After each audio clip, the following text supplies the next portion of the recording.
Hello everyone, welcome back to my channel. I hope you all are doing well. So as you all know, only a week is left in your upcoming CSIR examination. So I hope आपकी preparation बहुत अच्छी चल रही होगी. You are revising a lot. So this video is for all of you. It will comprises so many important questions that is definitely going to be asked in the CSIR B section. And if not in B section, the statement will help you to solve the C section. So I will request that this will be a complete video, so don't miss this video because I have made a lot of efforts to combine so many important questions. So do watch it. I have also included the detailed explanation. So if you like my efforts, you can hit the like button and do subscribe my channel if you are targeting any life science examination. So let's solve the very first question. So the question is, which of the following combinations of plant diseases and the types of their causal organisms is or are correct? Now you have to mention that जो भी diseases दिया है plant का और उनका causative agent, is it correct or not? So यहाँ पे first है late blight of potato which is caused due to a bacteria दिया है, and black rot of crucifer which is again caused by bacteria as per the option, Tungro disease of rice by mycoplasma, root knot of tomato is by the nematode. So do write in your notes the pointers which I am going to explain.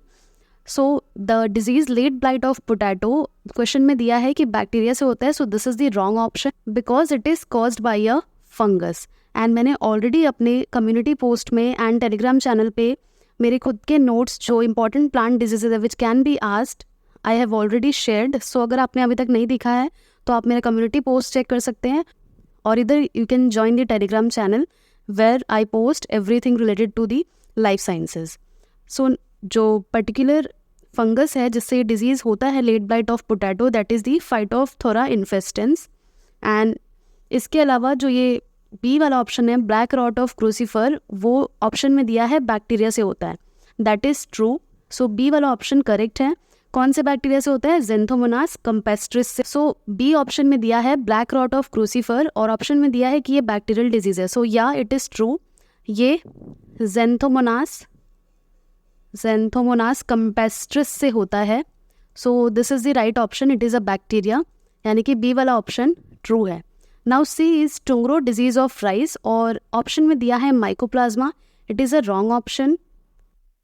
So basically this rice tungro disease is caused by two viruses, that is the rice tungro bacilliform virus जिसे abbreviate किया जाता है RTBV, rice tungroform bacilliform virus, और एक होता है RTSV, rice tungro spherical virus. यानी ये जो टुंग्रो डिजीज़ है it is not a mycoplasma causative agent. इसका जो करेक्ट ऑप्शन है वो वायरस डिजीज़ है, यानी कि ये वायरल डिजीज़ है. और जो डी दिया है root knot of tomato, that is a nematode disease. This is the correct option. यानी कि इस क्वेश्चन से हमने और कितने क्वेश्चंस निकाले? हमें 4 अलग अलग डिजीज़ के कॉजेटिव एजेंट पता चल गए. That late blight of potato is a fungal disease, black rot जो है वो बैक्टीरियल डिजीज़ ही है. वो किससे होता है? वो होता है Xanthomonas campestris से. टुंग्रो डिजीज़ जो है that is not a mycoplasma based disease, it is a viral disease. And the fourth option that is root knot of tomato which is caused by the nematode. So इसी question से multiple questions के chances मैंने बता दिए हैं. So I hope आपने note down कर लिया होगा. Now let's move on to the next question. वो करेक्ट आंसर है option B and option D, जो कि करेक्टली पॉजिटिव एजेंट से मैच किए गए हैं. Now next question is from biochemistry, which is about which of these are rarest amino acid in a protein. So the correct option for this question is tryptophan and methionine, because ये जो tryptophan and methionine है वो rarest होते हैं protein में because they have only a single codon. मतलब tryptophan का भी एक ही कोडॉन है, methionine का भी एक ही कोडॉन है, और उसके अलावा जितने भी हैं lysine, leucine, serine and glutamic acid, इनके मोर देन वन कोडॉन है, therefore ये रेयरेस्ट नहीं है. तो क्वेश्चन में अगर ये आता है which is the following has only a single codon, then answer will be tryptophan and methionine. और अगर ये आता है माँ के कि प्रोटीन में रेयरेस्ट होता है ये अमीनो एसिड, तो then also tryptophan and methionine. Now next question is again from biochemistry. So the question is in which iron state myoglobin binds to the oxygen. यानी आयन कौन सा स्टेट में, कौन सा ऑक्सीडेटिव स्टेट में रहता है जब मायोग्लोबिन से बाइंड होता है? इज इट इन +2 स्टेट, +3 और +4 और 0? It is +2 state, myoglobin only can bind in the Fe2+ state with the oxygen as the iron atom has 6 coordination bond, और जो 6 coordination bonds होते हैं उनमें से 4 जो हैं वो फ्लैट चारों तरफ एंड 2 जो होते हैं वो परपेंडिकुलर स्टेट में रहता है, जैसे कि पोरफायरिन रिंग में हमें देखने को मिलता है. सो जो ऑक्सीजन बाइंडिंग साइट है वो it is present on the other side of the 6 coordination position. So आपको याद रखना है कि मायोग्लोबिन जो है वो Fe2+ स्टेट में ही बाइंड कर सकता है ऑक्सीजन के साथ. Now next question which is from diversity in life forms. So which of the following phylum is known for its asymmetrical body shape? So Mollusca, arthropoda, Annelida and Porifera. So out of the options, so only Porifera जो होते हैं, most of the animals in the phylum Porifera shows asymmetrical body type. Asymmetrical यानी कोई भी plane आप कहीं से भी ले जाएं वो उसको इक्वल हाफ में उन्हें डिवाइड नहीं कर सकता. यानी आप देखिए इनकी बॉडी कितनी एसिमेट्रिकल, यानी आप कोई भी प्लेन से इन्हें डिवाइड करने का ट्राई करेंगे सो इक्वल हाफ्स में ये लोग नहीं डिवाइड होंगे. जैसे कि आपको फिगर में दिख रहा है, आप कहीं से भी प्लेन कट कीजिए वो इक्वल हाफ्स नहीं देंगे because their body is asymmetrical. So therefore इसका करेक्ट ऑप्शन है Porifera. Now a most important question from ecology, जो कि बहुत कंफ्यूज होते हैं स्टूडेंट्स उसके सीक्वेंस में भी और उसका एग्जैक्ट डेफिनेशन में भी, that is the NPP. Already I have uploaded a short video on NPP जिससे कि आपका कॉन्सेप्ट क्लियर हो जाएगा. सो NPP में आपको ज़्यादा नहीं पढ़ना है. What you have to learn is only this sequence की NPP किस में ज़्यादा होगा, क्या रेन फॉरेस्ट में ज़्यादा होगा, ओशन में ज़्यादा होगा. सो मैंने NPP वाले वीडियो में पूरा A to Z बता दिया है एंड किस तरह से आपको क्वेश्चंस पूछा जाएगा. Also I have made a flash card and I have already posted it in my Telegram channel as well as community post. So मैं हमेशा रिक्वेस्ट करती हूँ कि कम्युनिटी पोस्ट और टेलीग्राम चैनल को देखिए बिकॉज वहाँ से आपको बहुत सारी इंपॉर्टेंट चीज़ें मिल जाती हैं जो कि हर वीडियो में बताना पॉसिबल नहीं है कि कम्युनिटी पोस्ट देखिए या टेलीग्राम चैनल. सो आपको अगर लाइफ साइंस कंटेंट चाहिए इन शॉर्ट तो आप stay tuned at the channel also and at the Telegram channel also. So NPP का मैंने ऑलरेडी डिटेल वीडियो बना लिया है, वो एक वीडियो से आपका पूरा डाउट क्लियर हो जाएगा. सो यहाँ पे देखते हैं आपको मैच करना है ग्रुप 1 और ग्रुप 2 को. नाउ देखते हैं ग्रुप 1 में क्या क्या दिया है एंड ग्रुप 2 में क्या दिया है. सो ग्रुप 1 में दिया है net primary productivity NPP, gross primary productivity that is GPP, ये net productivity and secondary productivity. So आपको मैच करना है. सो आपको अगर पता होगा कि नेट प्राइमरी प्रोडक्टिविटी जो है उसे किसके बोलते हैं, net primary productivity that is the amount of energy stored by the autotrophs after the respiration. यानी NPP हमने क्या पढ़ा था, GPP -R. हमें पता है कि जो भी ऑटोट्रोफ्स एनर्जी बनाते हैं उसमें से कुछ अमाउंट ऑफ एनर्जी जो है वो लॉस हो जाता है ड्यू टू रेस्पिरेशन, यानी एनर्जी एक्सपेंडिचर होता है रेस्पिरेशन के प्रोसेस में.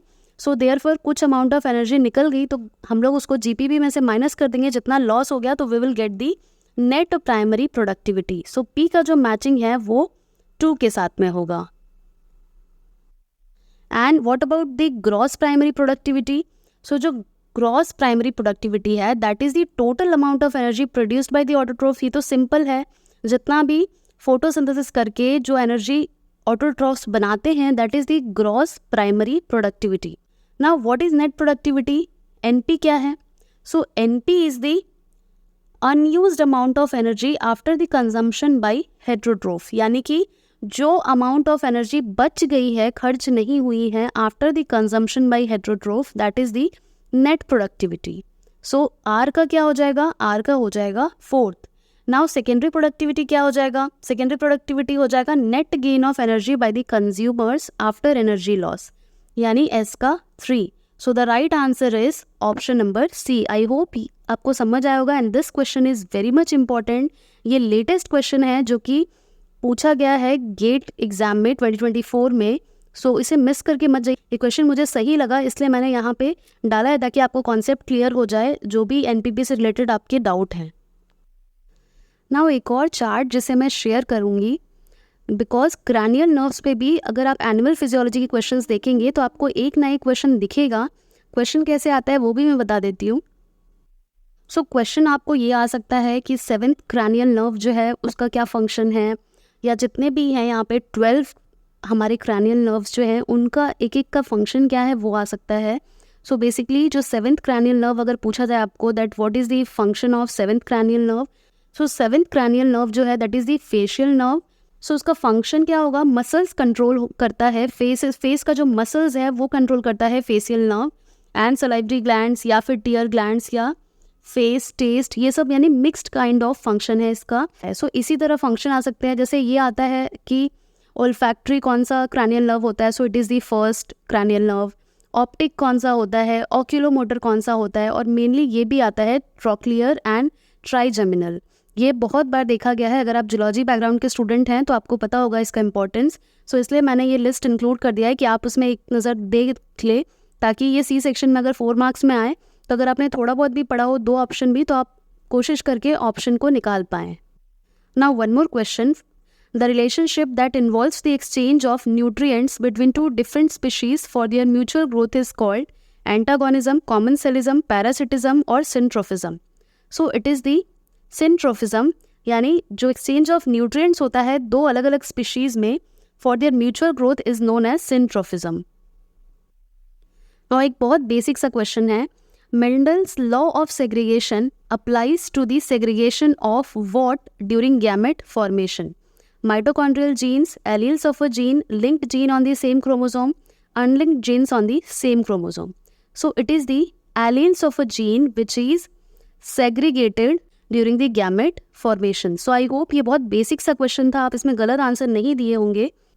सो ये क्वेश्चन देख के आपको समझ आ गया होगा कि basic is very much necessary to understand each and every conceptual question. Now one more basic yet an important question जो कि सिंपल फॉर्म में भी आ सकता है, यानी 1, 2, 3, 4 क्वेश्चन यहाँ से आने के पूरे चांसेस हैं, यानी सिंपली 4 क्वेश्चंस यहाँ से बिल्कुल आ सकते हैं। इसीलिए मैं मैच द फॉलोइंग क्वेश्चंस को बेस्ट क्वेश्चन मानती हूँ फॉर प्रैक्टिस पर्पस, क्योंकि वहाँ से आपको बी सेक्शन के 4 क्वेश्चन मिल जाते हैं। नाउ यहाँ पे आपको अलग अलग एंजाइम दिया है, यू हैव टू मेंशन कि वो आरएनए डिपेंडेंट आरएनए सिंथेसिस करवाता है या डीएनए डिपेंडेंट डीएनए सिंथेसिस कराता है। सो ये क्वेश्चन बहुत बेसिक है, लेकिन इसमें बहुत कन्फ्यूजन हो जाता है। सो जो सबसे पहला है प्राइमेज। सो प्राइमेज जो है it is a DNA dependent RNA synthesis, यानी उसका हम लोग लेते ही हैं उसको कि आरएनए प्राइमर्स बनाएं ताकि डीएनए का सिंथेसिस जो है वो शुरू हो पाए।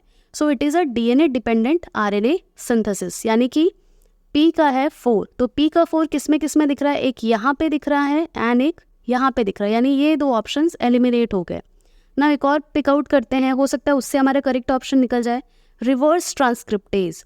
सो जो रिवर्स ट्रांसक्रिप्टेज है वो तो इजीली आप बता पाएंगे कि ये क्या करता है, आरएनए डिपेंडेंट डीएनए का सिंथेसिस कराता है। So it depends on the RNA template for the synthesis of DNA, यानी क्यू का होगा 3rd। सो क्यू का 3rd किस में है, सिर्फ 4th में, यानी ये भी हमारा एलिमिनेट हो गया। सो इस तरह से आप अपना टाइम सेव कर सकते हैं अपने एग्जामिनेशन में। आरएनए रेप्लिकेज का क्या फंक्शन होगा, आरएनए रेप्लिकेज क्या कराएगा, RNA dependent RNA synthesis, and DNA polymerase 3 क्या कराएगा, डीएनए डिपेंडेंट डीएनए सिंथेसिस। सो ये एक बहुत ही बेसिक क्वेश्चन था। So this is a very basic question and N important question. ये बी सेक्शन में आ सकता है या इस तरह से ये सी सेक्शन में भी आ सकता है। अरे यार, सो इसका करेक्ट ऑप्शन क्या होगा, इसका करेक्ट ऑप्शन हो जाएगा option B. Now one more question related to the instrumentation part. You have to match the column 1 with its corresponding technique. So question 1 में फर्स्ट ऑप्शन है ब्लू लेज़र। सो जो blue laser है वो कहाँ पे use होता है, blue laser is used in the fluorescence activated cell sorting. So blue laser का होगा ऑप्शन 2, यानी पी का 2 होगा। सो पी का 2 किस में दिया है, ये दोनों में नहीं है, ऊपर के 2 में बस दिख रहा है। सो 50% ऑप्शन एलिमिनेट हो गया, यानी आपने 50% अपना टाइम सेव कर लिया। Now tungsten filament. सो जो टंगस्टन फिलामेंट है that is in the electron microscopy. So Q का फर्स्ट एंड क्यू का फर्स्ट किस में है, सिर्फ सेकेंड ऑप्शन, यानी ये भी एलिमिनेट हो गया। एंड एन लेबल्ड प्रोटीन जो है वो that is for the NMR, that is the nuclear magnetic resonance spectroscopy. And polyacrylamide as you all know it is a for this sodium dodecyl sulphate polyacrylamide gel electrophoresis, यानी PAGE का ये jail matrix है बहुत widely use किया जाने वाला, जिसमें polyacrylamide and बिसएक्रिलामाइड का पॉलीमराइजेशन करके मैट्रिक्स बनाया जाता है for the separation of protein. तो इस क्वेश्चन का करेक्ट ऑप्शन होगा ऑप्शन 2। सो इस तरह से भी आपको बहुत सारे ऑप्शंस मिल गए। नाउ एक क्वेश्चन इवोल्यूशन से जो कि बहुत ज़्यादा इंपॉर्टेंट है, मैंने इसके पॉइंटर्स भी इंक्लूड किए हैं ताकि आपको बहुत अच्छे से ये क्वेश्चन सॉल्व हो जाए। So the evolution of wings in bats and insect is an example of which evolution? Convergent, divergent, neutral, parallel? So basically जो विंग्स इन बैट्स हैं एंड इंसेक्ट है, it is an example of convergent evolution. So इसका जो explanation है वो मैंने point wise include किया है because it is very much important. So एक टर्म होता है homoplasy. So homoplasy is the development of organs और other bodily structures within different species which resemble each other and have the same function।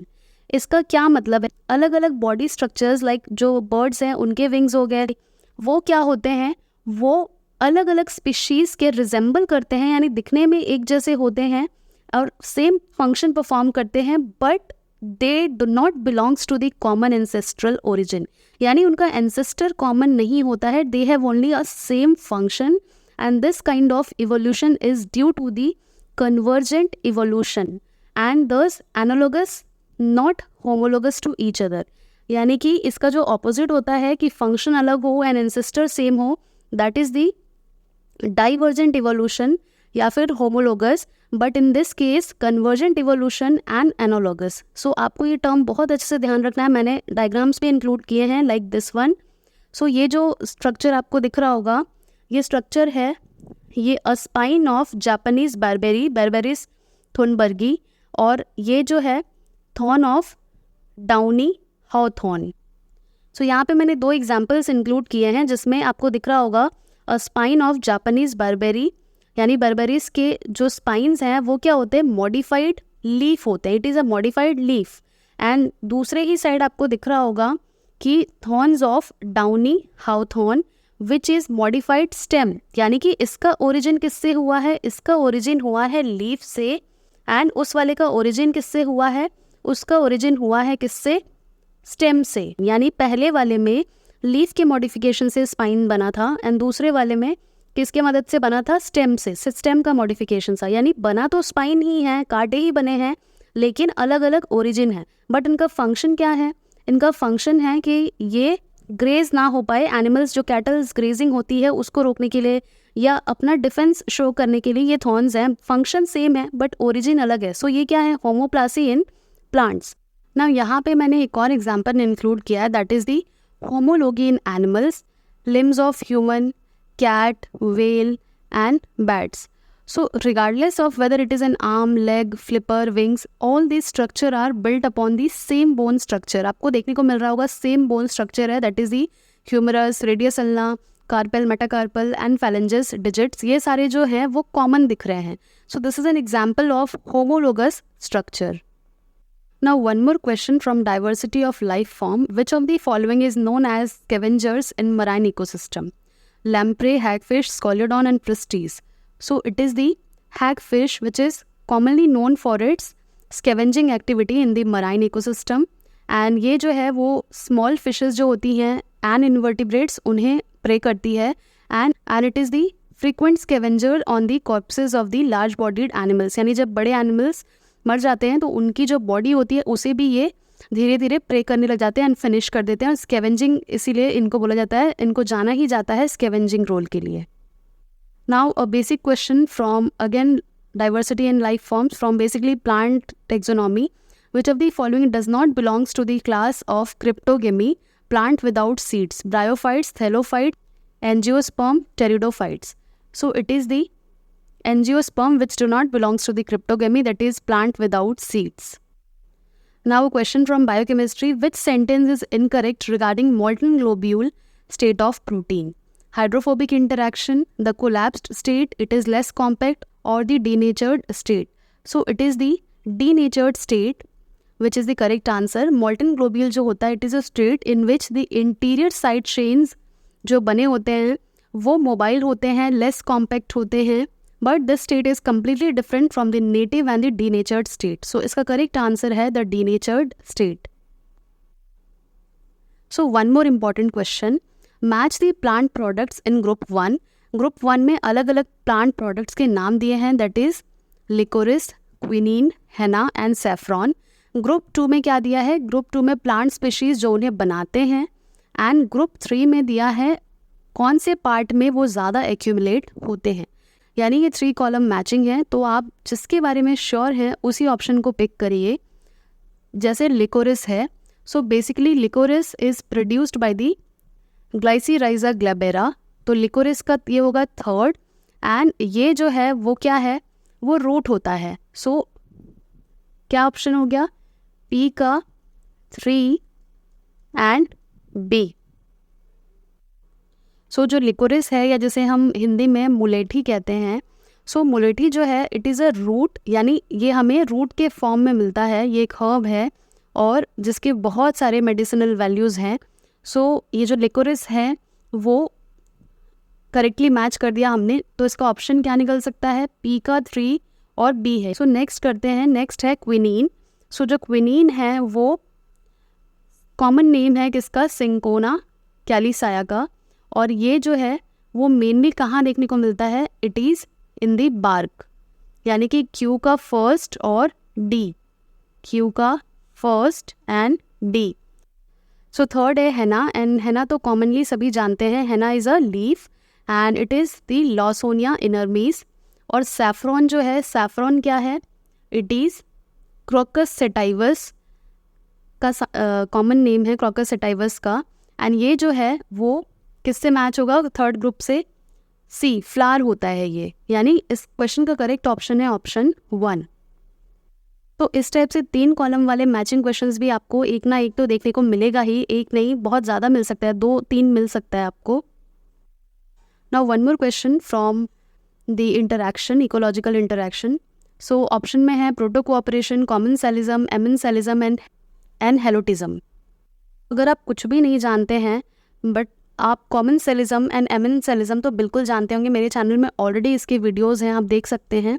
So commensalism क्या होता है? एक species positively benefit होता है और एक जो है वो नाइदर हार्म नॉर बेनिफिटेड, यानी कि 0 से हम शो करते हैं उसे. एमेंसलिज्म इसका ऑपोजिट होता है, एक नेगेटिवली अफेक्ट होता है एक स्पीशीज़ और एक स्पीशीज़ अनइफेक्टेड होता है, neither it is benefited nor it is harmed. So commensalism का क्या हो सकता है? कॉमेंसलिज्म का हो सकता है one species is benefited without harming the other, यानी क्यू का 4 होगा. क्यू का 4 किस में दिख रहा है? क्यू का 4 यहाँ दिख रहा है एंड यहाँ दिख रहा है, यानी ये कट गया और ये भी कट गया. एमेंसलिज्म का क्या होगा? एमेंसलिज्म का ये हो सकता है one species is harmed but the other is nor harmed nor benefited, यानी ये वाला. तो आर का फर्स्ट किस में है? इसमें है, यानी ये भी एलिमिनेट हो गया, ये तीनों एलिमिनेट हो गए, ऑप्शन निकल गया हमारा. अब protocooperation. So protocooperation, both the species are benefited but the interaction between them is not obligatory, यानी ये होगा. और जो हेलोटिज्म है, it is a type of mutualism where one species is benefited more than the other, तो ये होगा. Now इसका करेक्ट ऑप्शन क्या निकल के आ गया? Option A. तो इस टाइप की इकोलॉजिकल इंटरैक्शन वाले क्वेश्चंस बिल्कुल आ सकते हैं इस बार के एग्जाम में. So this is all for today. I hope आपको आज के वीडियो से बहुत सारा बेनिफिट मिलेगा आगे के एग्जाम में. So thank you so much and hit the like button as well as subscribe my channel for more such videos.